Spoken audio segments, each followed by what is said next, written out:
અમદાવાદ જિલ્લાના ધોળકા તાલુકામાંથી કાળજુ કંપાવનારી ઘટના સામે આવી છે. કેલિયા વાસણા અને શેખડી ગામની વચ્ચેથી પસાર થતી નર્મદા કેનાલના પાળા પરથી એક શિક્ષિકાનું અર્ધનગ્ન સળગેલી હાલતમાં મૃતદેહ મળી આવતા ચકચાર મચી ગઈ છે. પ્રાથમિક દ્રષ્ટિએ જ આ મામલો ઘાતકી હત્યાનું જણાઈ આવતા સ્થાનિક લોકોમાં ચર્ચાનો વિષય બની છે. પોલીસની પ્રાથમિક તપાસમાં સામે આવ્યું છે કે મૃતક મહિલાની ઓળખ રીનાબેન બળદેવભાઈ ઝાલા તરીકે થઈ છે. તેઓ મૂળ બદરખા ગામના વતની હતા અને હાલ ધોળકાના બાલાજી સ્ક્વેર કલીકુંડ ખાતે પરિવાર સાથે રહેતા હતા. રીનાબેન ચલોડા પ્રાથમિક શાળામાં શિક્ષિકા તરીકે ફરજ બજાવતા હતા અને ગતરોજ તેઓ કેલિયા વાસણા ગામના સરકારી વસ્તી ગણતરીની કામગીરી માટે આવ્યા હતા.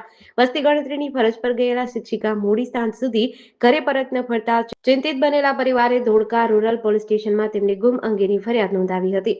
અમદાવાદ જિલ્લાના ધોળકાના કેલિયા વાસણા અને શેખડી ગામ વચ્ચેથી પસાર થતી નર્મદા કેનાલના નજીક વસ્તી ગણતરી કરવા ગયેલી શિક્ષિકાનો અર્ધનગ્ન અને સળગેલી હાલતમાં મૃતદેહ મળી આવ્યો હતો.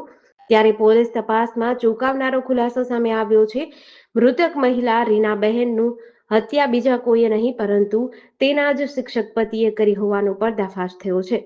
મૃતકના પતિ બળદેવ ઝાલા પણ શિક્ષક છે અને તે ધોળકાના ખાતરીપુર પ્રાથમિક શાળામાં ફરજ બજાવે છે. પ્રાથમિક તપાસમાં સામે આવ્યું કે પતિ પત્ની વચ્ચે લાંબા સમયથી ઉગ્ર ઘરકંકાસ ચાલતો હતો.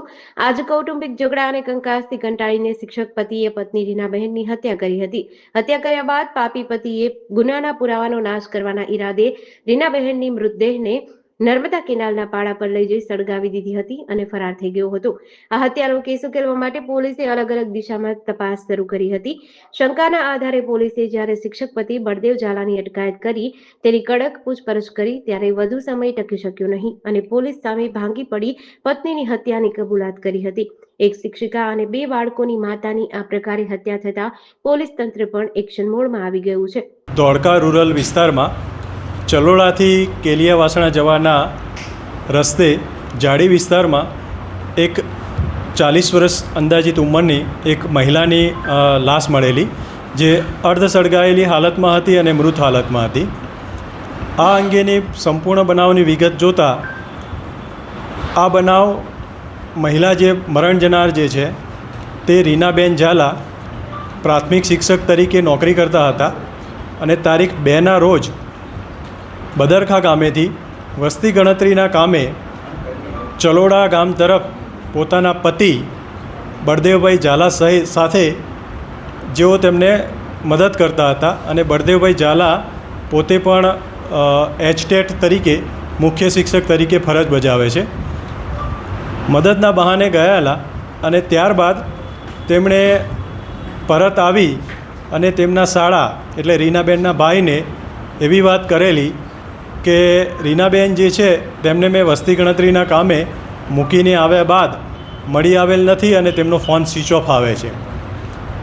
ત્યારબાદ આ બનાવની જાણ પોલીસને થતાં પોલીસ દ્વારા અલગ અલગ ટીમો બનાવી તેમજ ખાનગી બાતમીદારોને એક્ટિવ કરી સમગ્ર બનાવ બાબતે રીનાબેનને શોધવાનું કામ આદરેલ. આ દરમિયાન પોલીસને સોર્સથી જાણકારી મળેલી કે રીનાબેન અને તેમના પતિ બંનેને અવારનવાર ઝઘડાઓ થતા હોય, ઘર કંકાસ થતો હોય, જેથી કરી અને તેમના પતિ બળદેવભાઈ ઝાલાને રાઉન્ડ અપ કરી તેમનો યુક્તિ પ્રયુક્તિથી પૂછપરછ હાથ ધરવામાં આવેલ.